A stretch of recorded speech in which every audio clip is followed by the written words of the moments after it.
नमस्कार, one India Hindi में आपका स्वागत है और मैं हूं आपके साथ विवेक। पीएम मोदी ने शनिवार को यूएनजीए यानी कि यूनाइटेड नेशन जनरल असेंबली के 76वें सत्र को संबोधित किया। इस दौरान पीएम मोदी ने कई बड़ी बातें भी कही। पीएम मोदी ने कोरोना से निपटने, पाकिस्तान की चाल, आतंकवाद और अफगानिस्तान में तालिबान के कब्जे और उसकी जमीन के गलत इस्तेमाल समेत कई मुद्दों पर अपनी बात रखी। चलिए आपको पीएम मोदी के भाषण की बड़ी बातें बताते हैं।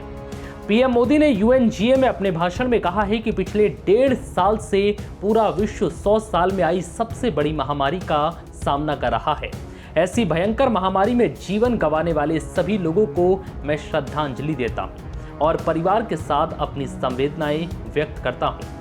पीएम ने कहा कि भारत का वैक्सीन डिलीवरी प्लेटफॉर्म कोविन एक ही दिन में करोड़ों वैक्सीन डोज लगाने के लिए डिजिटल सहायता दे रहा है। मैं यूएनजीए को ये जानकारी देना चाहता हूं कि भारत ने दुनिया की पहली डीएनए वैक्सीन विकसित कर ली है, जिसे 12 साल से ज्यादा आयु के सभी लोगों को लगाया जा सकता है। भारत के वैज्ञानिक एक नेजल वैक्सीन बनाने में भी लगे हैं। मानवता के प्रति अपने दायित्व को समझते हुए भारत ने एक बार फिर दुनिया के जरूरतमंदों को वैक्सीन देनी शुरू कर दी है। पीएम मोदी ने कहा कि मैं आज दुनिया भर के वैक्सीन मैन्युफैक्चरर्स को भी आमंत्रित करता हूं, आइए और भारत में वैक्सीन बनाइए। इस दौरान पीएम मोदी ने पाकिस्तान पर तंज भी कसा। पीएम ने कहा कि जो देश आतंकवाद का राजनीतिक उपकरण के रूप में इस्तेमाल कर रहे हैं, उन्हें ये समझना होगा कि आतंकवाद उनके लिए भी उतना ही बड़ा खतरा है। ये सुनिश्चित किया जाना जरूरी है कि अफगानिस्तान की जमीन का इस्तेमाल आतंकवाद फैलाने और आतंकी हमलों के लिए ना हो।